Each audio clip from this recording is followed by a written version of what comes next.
அரசியல் அரங்கத்திற்கு வணக்கம். வணக்கம். பல்வேறு செய்திகள் வந்திருக்குன்னா அதில் ஒரு சில முக்கியமான செய்திகள் குறித்து பார்ப்போம். குறிப்பாக நேற்றைய தினம் தமிழ்நாட்டுடைய முதலமைச்சர் விஜய் அவர்கள் கரூர் போயிருந்தார். பல்வேறு விமர்சனங்கள் அவர் பேசினதெல்லாம் சர்ச்சையாயிட்டு இருக்கும்போது இன்னொரு பக்கம் கரூர் மக்களுக்கு ஒரு நன்மை செஞ்சிருக்காரு. பல ஆண்டுகளாக இருந்த கோரிக்கை விஜய் அவர்கள் தீர்த்து வச்சிருக்காரு அப்படிங்கிற செய்திகள்லாம் வெளியாயிருக்கு. என்ன தீர்த்து வச்சிருக்காரு, என்ன கோரிக்கை அது? இல்லை, உங்களை மாதிரி தான் நானும் நினச்சேன். சரி, தீர்த்து வச்சுட்டாரு. காலங்காலமாக இந்த கரூர் மக்கள் போராடிட்டு இருந்த ஒரு விஷயத்துக்கு ஒரு விடிவு காலம் வந்துருச்சு, அப்படித்தான் நானும் நம்பி உக்காந்தேன். அப்புறம் விசாரிக்கும் போது தான் தெரிஞ்சது அப்படிலாம் இல்லை. ஒரு கண் தொடைப்பு நாடகம் நடத்திட்டு போயிருக்கிறாரு. நம்ம இந்த கவுண்டமணி காமெடியில் வரும்ல, நாதஸ் திருந்திட்டான் அப்படின்னு வரல, அந்த மாதிரி சரி ஒருவேளை திருந்திட்டாங்க, மக்களுக்கு நல்லது செய்ய ஆரம்பிச்சிட்டாங்கன்னு நினச்சேன். ஆனால் நல்லது செய்கிற மாதிரி ஒரு ஆக்டிங்கை போட்டு போய்க்கிறார். முதல்ல இது என்ன பிரச்சனை, என்ன பண்ணிக்கிறான்னு பார்ப்போம். இன்றைக்கி வந்துருக்கக்கூடிய இந்த ஆணையில் என்ன சொல்லிக்கிறார் அப்படின்னா, கரூரில் இருக்கக்கூடிய பசுபதீஸ்வரர் கோயில், புகழிமலை பாலசுப்ரமணிய சுவாமி கோயில், குப்பிச்சிப்பாளையத்தில் இருக்கக்கூடிய ரவீஸ்வரர் கோயில், அப்புறம் வெஞ்சமாங்கூரில் இருக்கக்கூடிய விக்ரதீஸ்வரர் கோயில், இந்த கோயில்களுக்கு சொந்தமான நிலங்களை அந்த மக்களுக்கே கொடுத்துடலாம். அந்த மக்கள் அங்கே காலங்காலமாக வாழ்ந்துட்டு இருந்த மக்களுக்கே கிட்டத்தட்ட 3084 ஏக்கர் வருது, 3200 கிட்ட வருது அந்த பட்டாக்கள். அவங்களுக்கே நம்ம இந்த நிலங்களை கொடுத்துடலாம், அந்த பட்டா கொடுக்கறதுக்கு எந்த ஒரு தடையும் இல்லை அப்படிங்கிற ஒரு அறிவிப்பை கொடுத்துருக்குறாங்க. இது வெறும் ரெக்கமெண்ட் லெட்டராக மட்டும்தான் இருக்குது, அறிவிப்பு ஆணை வரல. எதுவுமே ரெக்கமெண்ட் பண்ணிக்கிறாங்க அந்த மக்களுக்கு, நீங்கள் கொடுத்துடலாம் அப்படின்னு. ஆனால் இதில் என்ன சிக்கல் அப்படின்னா, இந்த மக்கள் காலங்காலமாக போராடிட்டு இருக்காங்க. தாங்கள் வாழ்ந்த நிலங்களுக்கு பட்டா கொடுக்கறதுல என்ன சிக்கல் இருக்குது, எங்களை ஆக்கிரமிப்புன்னு சொல்லி காலி பண்ண சொல்றாங்கன்னு பல ஆண்டா போராடிட்டு இருக்காங்க. குறிப்பாக சொல்லணும்னா நாம் தமிழர் கட்சி இந்த விஷயத்துல ரொம்ப தீவிரமாக இறங்கி நின்றுச்சு. அக்டோபர் 21, 2024 அன்னைக்கு பார்த்தோம்னா அண்ணன் சீமான் அவர்கள் கரூருக்கு ஒரு கலந்தாய்வுக்கு போயிருக்கிறாங்க. அப்படி போயிருக்கிற அண்ணன் சீமான் கிட்ட அந்த மக்கள் கோரிக்கை வைக்கிறாங்க, நீங்க வாங்கண்ணே, இங்க பாருங்க, எங்களை ஆக்கிரமிப்புன்னு சொல்லி காலி பண்ண சொல்றாங்க, நீங்க வாங்கன்னு சொல்லுவோம். அண்ணன் போறதா இருந்தது. இதை மோப்பம் பிடிச்ச உளவுத்துறை, அன்னைக்கு இருந்த உளவுத்துறை வேகமாக போய் அண்ணன் தங்கியிருந்த அந்த விடுதியை சுற்றி வளைக்கிறாங்க. சுற்றி வளைச்சிட்டு யாரும் உள்ள போக்கல, யாரும் வெளியில வரக்கூடாது, ஹவுஸ் அரெஸ்ட் பண்ணி வைக்கிறாங்க அண்ணன் சீமான் அவர்களை. அண்ணனே கீழே இறங்கி காவலர்கள்ட்ட சண்டை போடுறாரு. எதுக்கு, ஏன் மக்களை சந்திக்கிறாரு, என்ன பிரச்சனை, நான் என்ன வேற நாட்டு மக்களை சந்திக்க போறேனா, இல்லைங்க என்ன 144 போட்டுக்கிறீங்களா, வெளியில வரக்கூடாதுக்கு, மக்களை நான் போய் பார்க்குறேன், உங்களோட குறைய கேட்க போறேன், என்னை கூப்பிடுறாங்க, நான் போறேங்கும் போது ஒத்துக்க மாட்டேட்டாங்க. இதை கேள்விப்பட்ட அந்த மக்கள் என்ன பண்ணிட்டாங்கன்னா, அண்ணன் தானே எங்களை பார்க்கறதுக்கு தடை, நாங்கள் அண்ணனை பார்க்க போகிறோன்னு மொத்தமாக கிளம்பி போயிட்டாங்க. நேராக அந்த ஹோட்டல் வாசலில் போய் பார்த்து அண்ணன்கிட்ட போய் கதறி அழுகுறாங்க. இது மாதிரி அண்ணன் ஒரு விரிவான கண்டன அறிக்கையை வெளியிடறாங்க. இந்த மக்களுக்கு, அதாவது ஆண்டவனே இறங்கி வந்தாலும் இந்த அரசு இறங்கி வர மாட்டேங்குது, அப்போ இறங்கி வராத இந்த அரசை நாம சேர்ந்து கீழே இறக்கணும். அதாவது இன்னைக்கு பேசுறாங்க இல்லையா, தீய சக்தி திமுக, நாங்க தான் ஆட்சி மாற்றத்தை கொண்டு வந்தோம், அதுக்கு விதையை போட்டது அண்ணன் சீமான். அவர் போட்ட விதையில தான் இவங்க எல்லாம் வாழ்ந்துட்டு இருக்கிறாங்க. அப்படி அண்ணன் சீமான் அவர்கள் தொடர்ச்சியா போராடினாரு. கரூர் மாவட்ட நாம் தமிழர் கட்சி அண்ணன் நன்மாறன் அவர்களோட தலைமையில பல போராட்டங்கள் எடுத்திருக்கிறாங்க. அவர் ஒரு வழக்கறிஞராக இருக்கிறதுனால அவர் துறை சார்ந்த வழக்கறிஞர் மூலமாகவும் போராடிட்டு இருக்கிறாரு, நம்ம நாம் தமிழர் கட்சி மூலமாகவும் போராடுற அந்த பொதுமக்களோட நின்று களத்தில் நிற்கிறாங்க. இப்படி போராடினோட தொடர்ச்சியா இன்னைக்கு கரூருக்கு போறார். நேற்று போகும்போது சரி வழக்கமாக என்ன பண்ணுவார்னா, இந்த ஊரில் இது ஃபேமஸ் தெரியுமா, திருச்சினா மலைக்கோட்டை இருக்குது, இங்கே காவிரி ஆறு ஓடுது, அகண்ட காவிரி ஓடுது அப்படின்லாம் அவர் ஏதாவது ஒரு கதை சொல்கிற மாதிரி கரூரில் ஒரு கதை சொல்ல முடியாது. ஏன்னா இப்போ ஆட்சிக்கு வந்தாச்சு, அந்த மக்களோட கோரிக்கை ஏதோ ஒன்று சரி செய்யணும், சரி செய்கிற மாதிரி நடிக்கணும். அதனால என்ன பண்ணிட்டாரு, இந்த கோயில்களுக்கான பட்டா வழங்குறதுக்கு எந்த ஒரு தடையும் இல்லை அப்படின்னு மேலோட்டமான செய்தியை மட்டும்தான் நம்ம பார்த்துருக்குறோம். ஆனால் உள்ள என்ன நடந்திருக்குன்னா, ரெக்கமெண்ட் லெட்டர் தான் கொடுத்துருக்கிறாரு. ஆனால் இந்த தடை போடுறதுக்கான காரணம் யாருன்னு பார்த்தோம்னா, அந்த திருத்தொண்டர் சபைன்னு ஒன்று இருக்குது, அதோட தலைவர் திரு ராதாகிருஷ்ணன். அவர் தான் இந்த தடையை வாங்குறதுக்கான காரணகர்த்தாவே. அவர் தான் ஒரு முறையும் கோவில் நிலங்களை ஆக்கிரமிப்பு செஞ்சிருக்காங்கன்னு போய் தடையை வாங்கிட்டு வராரு, நீதிமன்றத்துக்கு போறாரு. இவர் மறுபடியும் இப்போ நீதிமன்றம் போறதுக்கான வாய்ப்பு இருக்கு. அப்ப என்ன பண்ணணும்னா, இந்த அரசாங்கம் ஒரு நிரந்தர தீர்வு வேணும். எப்படி இந்த வேலை வாய்ப்பு கொடுக்கும்போது இது அரசோட கொள்கை முடிவுன்னு சொல்றாரு இல்லையா, டாஸ்மார்க்கு அரசோட கொள்கை முடிவு, அந்த மாதிரி ஒரு பாலிசி டிசிஷன் எடுக்கணும், கொள்கை முடிவு எடுக்கணும். இந்த கோவில் நிலங்களுக்கு ஒரு சிறப்பு சட்டத்தை போடணும். ஏன்னா இது கரூருக்கு மட்டுமான பிரச்சனை இல்லை, தமிழ்நாடு முழுக்க. திருச்சியில் இதே மாதிரி நிலங்கள் இருக்கு, கும்பகோணத்தில் இருக்கு, தஞ்சாவூர்ல இருக்கு, ஏன் சென்னையில் அண்ணா நகர் பகுதியில் திருவள்ளீஸ்வரர் கோயிலுக்கு சொந்தமான நிலங்கள் ஏகப்பட்டது இருக்கு. அண்ணா நகரில் போயிட்டோம்னா அப்பர் தெரு, ஜெகதாம்பை தெரு, இது எல்லாமே பார்த்தோம்னா கோயிலுக்கான நிலம் தான். இங்கே பட்டா யாருக்கும் கிடையாது. பத்திரம் கோயிலில் போய் வரி கட்டிக்கிறாங்க, வருஷம் வரி கட்டிக்கிறாங்க, சொத்து வரி கட்டுறாங்க, தண்ணி வரி கட்டுறாங்க, எல்லாமே இருக்கு அவங்க கிட்ட, பட்டா மட்டும் கிடையாது. இப்படி தமிழ்நாடு முழுக்க இருக்கக்கூடிய இந்த பிரச்சனைக்கு உடனடியாக முதலமைச்சர் ஒரு தீர்வு கொடுக்கணும். சும்மா கண் துடைப்பு நாடகமா இல்லாம அவங்களுக்கான சிறப்பு சட்டத்தை போடணும். ஏன்னா இவங்களெல்லாம் என்ன சொல்லிடுறாங்கன்னா ஆக்கிரமிப்பாளர்கள். என்ன ஆக்கிரமிச்சிருக்காங்க? ஏரி குளத்தை ஆக்கிரமிச்சிருக்காங்களா? ஏரி குளத்தை ஆக்கிரமிச்சிருக்காங்கன்னா நீ காலி பண்ண சொல்லலாம், ஆக்கிரமிப்பாளர்னு சொல்லலாம், அவங்களை வந்து வலுக்கட்டாயமா வெளியில தள்ளலாம். இங்க பள்ளிக்கரணை ஏரி எத்தனை கார்பரேட் நிறுவனம் ஆக்கிரமிச்சு வச்சிருக்கிறான். தமிழ்நாடு முழுக்க இருக்கக்கூடிய இந்த புதுசா கட்டுற பேருந்து நிலையம்லாம் இருக்குல்ல, எது மேல போய் கட்டுறான்? அங்க இருக்கக்கூடிய ஏரி குளத்து மேலதான் போய் பேருந்து நிலையத்தை கட்டுறான். ஒரு நீதிமன்றமே ஒரு ஏரி குளத்தை ஆக்கிரமிச்சு கட்டினதான் ஒரு செய்தி இருக்கு. தமிழ்நாடு முழுக்க அரசாங்கமே ஆக்கிரமிக்குது. இதுல இந்த 8 வழிச்சாலை போடுறான், 6 வழிச்சாலை போடுறான். இதெல்லாம் யாரோட நிலத்தை ஆக்கிரமிக்கிறான்? நீங்க பாத்தீங்கன்னா 25,000 கோடி இந்து மக்களோட, இந்து கோவிலோட சொத்து போயிருச்சு அப்படின்னு சொல்லிட்டு பாஜக இருக்கட்டும், சங் பரிவார்கள், இந்து முன்னணி, இந்து தமிழர் கட்சி இன்னைக்கு காலையில இருந்து அவங்க வந்து துடிச்சுக்கிட்டு இருக்காங்க. ஏன் இந்த வெண்ணமலையில அங்க அடிவாரத்துல வசிக்கிற மக்கள் யாருமே இந்து மக்கள் இல்லையா? அவங்களாம் முருகனை கும்பிடலையா? எந்த மதத்தை சேர்ந்தவரா இருக்கட்டும், அவங்கள கடவுள் நம்பிக்கை உள்ளவங்க தானே. நீ கடவுள் நம்பிக்கை தானே முதன்மையா பாக்குற. கடவுள் நம்பிக்கை உள்ள மக்களை நீ ஏன் காலி பண்ற? முருகன் சொன்னார் அவங்க கிட்ட வந்து அவங்களெல்லாம் காலி பண்ணு, ஏன் நிலம் எனக்கு வேணும். ரஜினி சொல்ற மாதிரி ஏன் துணி எனக்கு வேணுங்கிற மாதிரி முருகன் வந்து கேட்டாரா? அந்த அவள் நிலத்தை வச்சு அவர் என்ன செய்ய போறாரு? அதாவது முருகன் கோயில் வாசல்ல ஆண்டாண்டு காலமாக இருக்கிறவங்க எல்லா கோயில்லையுமே வந்து பார்த்தோம்னா அந்த கோயிலில் பணி செஞ்சவங்க, அந்த கோயிலை வழிபடுறவங்க தொடர்ச்சியாக அவங்கெல்லாம் அங்கே கோயில் பக்கத்துலேயே குடியிருக்கணும்னு அவங்க தாத்தா காலத்தில் வந்திருப்பாங்க. அவங்களையெல்லாம் இன்னைக்கு வந்துட்டு நீ ஒரு சட்டத்தை வச்சுக்கிட்டு இது கோயிலுக்கு சொந்தமான நிலம், கோயிலுக்கு சொந்தமான நிலம் மக்களுக்கு பயன்பட தானே கோயிலுக்கு இருந்துச்சு. கோயில் கட்டினதே அவங்க தானே. கோயிலை யாரு அப்படியே மேலேருந்து தேவதூதர்கள் வந்து கட்டிட்டாங்களா? அந்த கோயிலை கட்டினவங்க, அந்த கோயிலில் பணி செய்கிறவங்க, கோயிலுக்கு தொண்டு செஞ்சவங்க, உழவார பணியில் ஈடுபட்டவங்க அங்கே கோயிலை சுற்றி இருக்கிறாங்க. அவங்கள காலி பண்ணணும்னு இந்த RSS பிஜேபி துடிக்குது. அதுக்கு இந்த மாதிரி இந்த திருத்தொண்டர் அமைப்பு இப்படி ஏதாவது ஒரு சின்ன சின்ன லெட்டர் பேட் அமைப்புகளை வச்சுட்டு வழக்கு போடுறது. இப்போ மறுபடியும் வழக்கு போடுவாங்க. இந்த அரசு கண் துடைப்புக்காக நேற்று போய் பார்த்துட்டு வந்துட்டு ஒரு அறிவிப்பை கொடுக்க, அது ஜஸ்ட் ஒரு ரெக்கமெண்ட் லெட்டர் தான், அறிவிப்பு ஆணை எதுவுமே வரல. உடனடியாக இதுக்கு ஒரு சிறப்பு சட்டம் போடணும். குறிப்பாக அந்த வெண்ணமலை முருகன் கோயிலுக்காக பல ஆண்டா போராடிட்டு இருக்காங்க மக்கள். அது வந்து வழக்கு நிலுவையில் இருக்கிறதுனால அதை பற்றி பேசாமல் இருக்கிறாங்க. அந்த வழக்கில் தமிழ்நாடு அரசு போய் வாதிடணும், அந்த வழக்கில் வெற்றி அடையணும். இந்த மக்களுக்கு உடனடியாக ஒரு சிறப்பு சட்டத்தை போட்டு இதுக்கு ஒரு தீர்வை கொடுக்கணும். அதாவது இதுக்கு ரெக்கமெண்டேஷன் கொடுத்த மாதிரி சட்டமாக்குனா நம்ம கண்டிப்பாக பாராட்டலாம். கண்டிப்பாக பாராட்டலாம். பாராட்டணும்னா உட்காந்தோம், ஆனால் பாராட்டுறதுக்கு ஒன்றும் இல்லை, அது தூக்கி போட்டுங்கிற மாதிரி தான் ஆயிடுச்சு. ஆனால் அடுத்த செய்தி என்ன பார்த்தீங்கன்னா, தாவேகா வந்து குதிரை பேரம் நடத்துது, குதிரை பேரம் நடத்தி எம்எல்ஏக்கெல்லாம் வாங்குது, பகல் கனவு கண்டுகிட்டு இருக்காங்க, அப்படியே அறுதி பெண்மாலாம் ஆட்சி அமைக்கலாம் கனவு கண்டுறான்னு சொல்கிறாங்க. அதற்கு வந்து உச்சநீதிமன்றம் வந்து ஒரு செக் வச்சிருக்கு.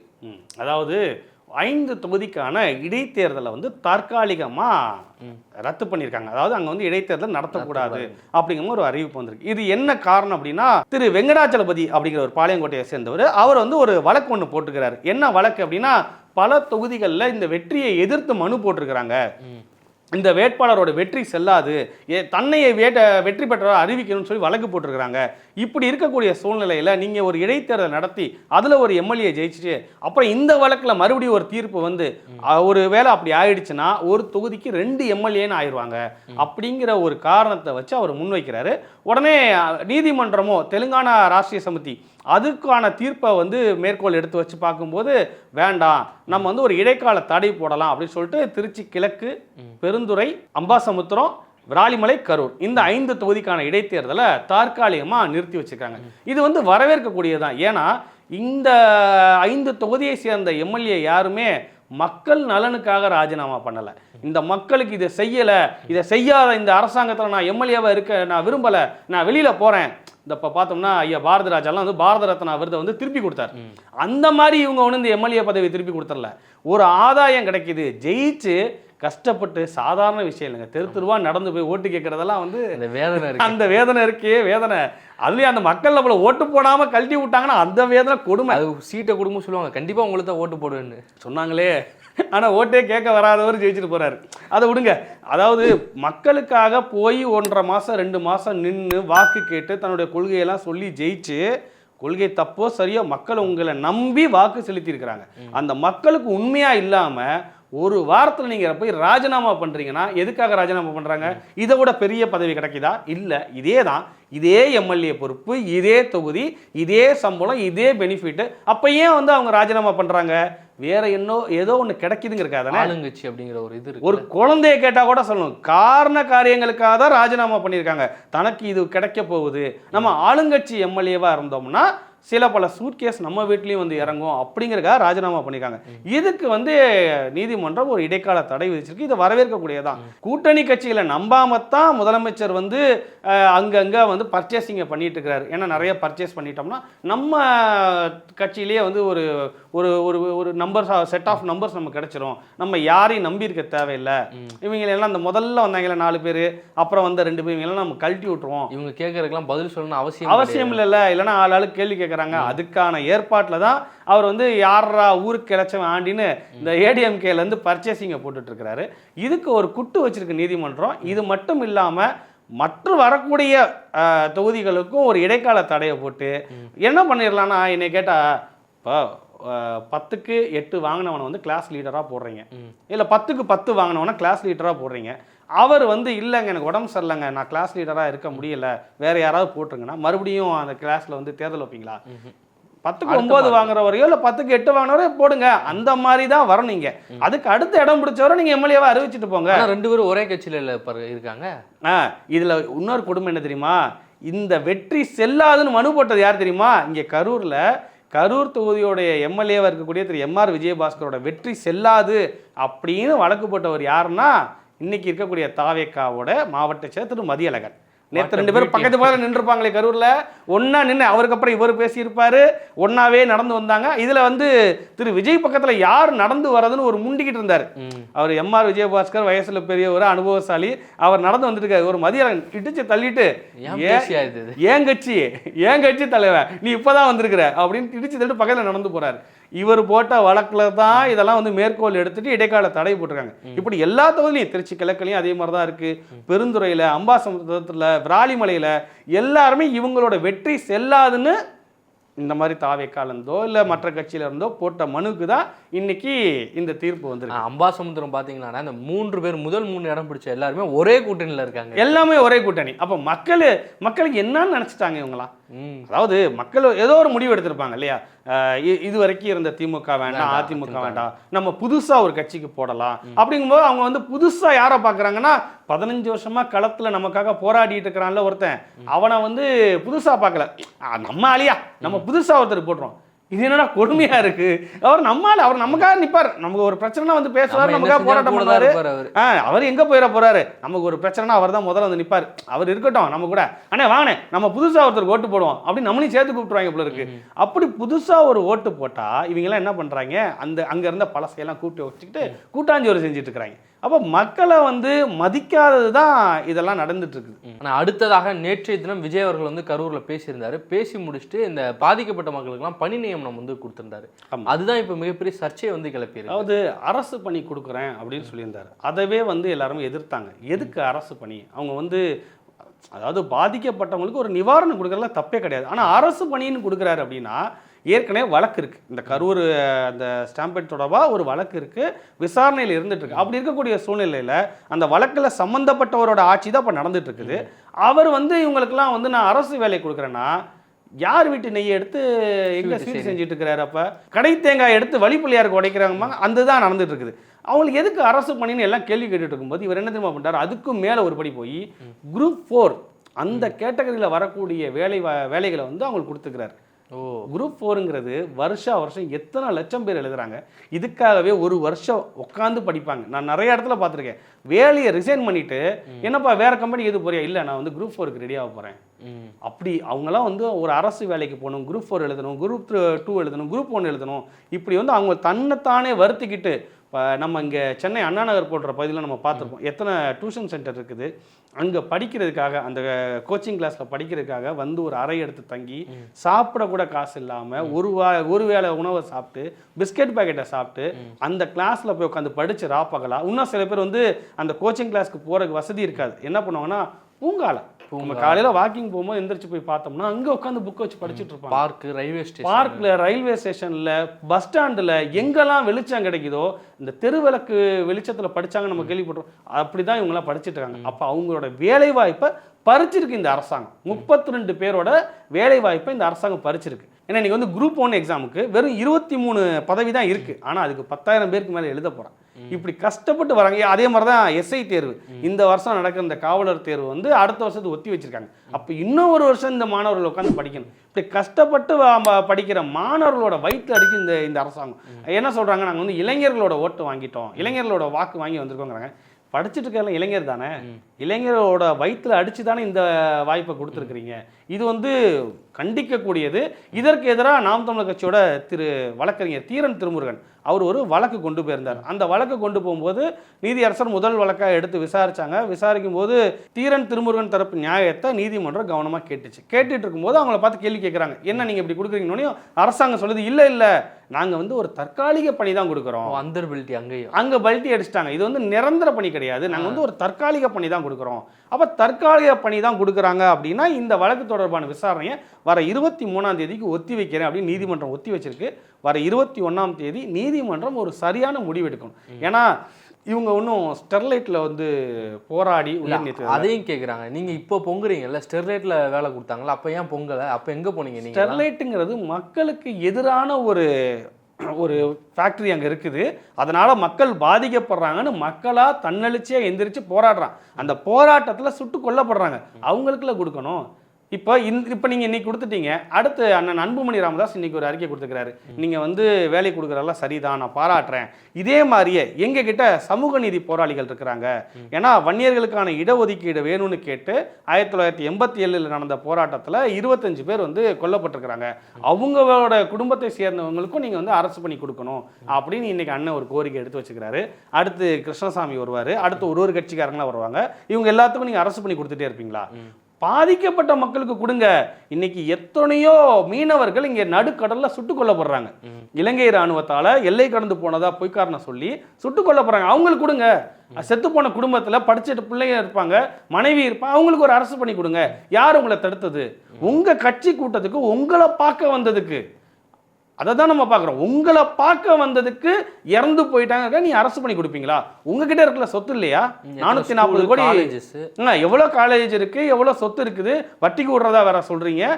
உங்க பணத்துல இருந்து கொடுங்க, உங்க நிறுவனத்தில் ஒரு வேலை போட்டு கொடுங்க. 440 கோடி ரூபாய் சொத்து கணக்கு காட்டியிருக்கீங்களா, தலைக்கு 1 கோடி கொடுங்க, 32 கோடி கொடுத்துட்டு போங்க. யார் வேணான்னா? நீங்கள் அரசாங்க வேலையை நீங்கள் கொடுக்குறீங்கன்னா இங்கே தமிழ்நாட்டு மக்கள் 32 பேரோட வேலையை நீங்கள் பறிச்சிருக்கிறீங்க. இது வந்து நீதிமன்றம் வர 21ஆம் தேதி சரியான முடிவு எடுக்கும் நம்புவோம். ஆனால் அடுத்ததாக திமுக இல்லாத ஒரு இந்தியா கூட்டணி வந்து தமிழ்நாட்டில் இருக்குது. அந்த கூட்டணிக்குள்ள கட்சி தலைவர்கள் மாறி மாறி பேசி பிரச்சனை பண்ணிட்டு இருக்காங்க. இது தாவேக்காவுக்கு ஒரு குடைச்சலை கொடுத்துக்கிட்டு இருக்குன்னு சொல்லி ஒரு முக்கியமான இதழ் வந்து இன்னைக்கு ஒரு கட்டுரை எழுதியிருக்காங்க.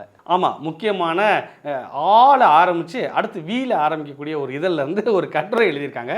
அந்த கட்டுரையில் தான் இதை சொல்கிறாங்க, தாவேகா கூட்டணிக்குள்ளார குழப்பம் ஏற்பட்டிருக்கு அப்படின்னு. அவங்க சொல்கிற காரணங்கள்லாம் பார்த்தோம்னா, ஆமாம் இது மக்களுக்கே நல்லா தெரியுதுல்ல. இன்றைக்கி இந்த வேலைவாய்ப்பு கொடுத்ததே நம்ம பார்த்தோம் இல்லையா, சிபிஐ வந்து வேலைவாய்ப்பு கொடுத்ததை ஆதரிக்குது, சிபிஎம் இந்த வேலை கொடுத்ததை வந்து எதிர்க்குது. அப்போ முரண்பட்டு போய் நிற்கிறாங்க. அடுத்து வந்து பார்த்தோம்னா கூட்டணி கட்சிக்குள்ளார அண்ணன் திருமாவர்கள் இருக்கிறாரு. அதே மாதிரி கூட்டணியில் இன்னொரு கூட்டணி கட்சியாக மதிமுக வைகோ இருக்கிறார். அப்போ வைத்தறிச்சல்லையோ இல்லை எதுக்குலையோ அவர் என்ன பண்ணுறாரு, இவரை பார்த்து ஒரு நக்கலாக ஒரு கேலியாக ஒரு வார்த்தையை உபயோகிக்கிறார். உடனே அவர் அதுக்கு வந்து பெருந்தன்மையாக அண்ணன் திருமாவர்கள் வந்து நான் நன்றி சொல்லிக்கிறேன்னு இவர் வந்து ஜெகா வாங்குறாரு. இல்லை நான் சும்மா விளையாட்டுக்கு லுலுலாய்க்கு சொன்னேன் அப்படின்ட்டு. அப்போ இவங்களுக்குள்ளார ஒரு ஒற்றுமை இல்லை. இப்போ சமீபத்தில் கூட்டணி கட்சிகளுக்கான ஒரு கூட்டத்தை ஒன்று மகாபலிபுரத்தில் போட்டார். எல்லாம் வந்தாங்க, டீ சாப்பிட்டாங்க, பஜ்ஜி சொஜ்ஜியெல்லாம் சாப்பிட்டாங்க. பொண்ணு நல்லா இருக்கா, நான் ஊருக்கு போயிட்டு லெட்டர் போடுறோங்கிற மாதிரி கிளம்பி போயிட்டாங்க. என்ன முடிவு எடுத்தாங்க ஒன்றுமே தெரியல. அப்போ கூட்டணி கட்சிகள் எதுவுமே ஒற்றுமையாக இல்லை. இந்த பக்கத்து காங்கிரஸ் இன்னைக்கு சொல்லுது, இந்தியா கூட்டணியில் திமுகவும் வரணும், நம்மளாம் ஒன்றா நிற்போம்.